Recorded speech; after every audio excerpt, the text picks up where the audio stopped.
Ramayanam episode 12. అహల్యకి శాప విమోచనం తర్వాత రాముడు విశ్వామిత్రుడితో కలిసి మిథిలకు చేరుకున్నారు. అక్కడికి చేరుకుని విశ్వామిత్ర మహర్షి జనక మహారాజుతో వీళ్ళని నీ దగ్గర ఉన్న శివధనస్సు చూపించడానికి తీసుకువచ్చాను. ఆ శివధనస్సు ఈ రామలక్ష్మణులకు చూపించు, మేము చూసి తిరిగి వెళ్ళిపోతామన్నారు.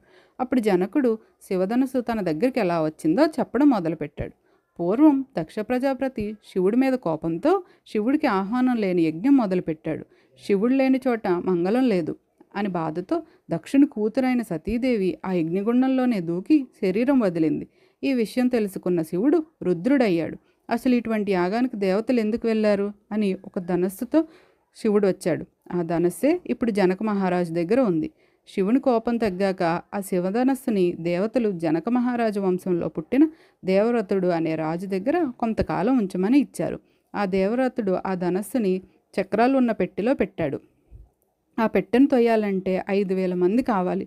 అలా ఆ ధనస్సు మా వంశంలో పూజలు అందుకుంటూ ఉండిపోయింది అని ధనస్సు గురించి జనకుడు చెప్తూ, ఒకరోజు యాగం చేద్దామని భూమిని దున్నుతుంటే నాగుల చాలుకు తగిలి ఒక అమ్మాయి భూమిలోండి బయటకు వచ్చింది. ఆమెకి భూమికి ఉన్నంత ఓర్పు ఉంది కనుక తనకి సీత అని పేరు పెట్టాము. ఆమె చాలా అందంగా ఉంటుంది. తనను పెళ్లి చేసుకోవడానికి దేవతలు, రాక్షసులు, యక్షులు ప్రయత్నించారు. అందుకని నేను ఈమెను వీర్యశుల్కగా ప్రకటించాను. వీర్యశుల్క అంటే పరాక్రమంతో గెలుచుకోవాలి అని అర్థం. అందుకని జనకుడు ఒక పరీక్ష పెట్టాడు.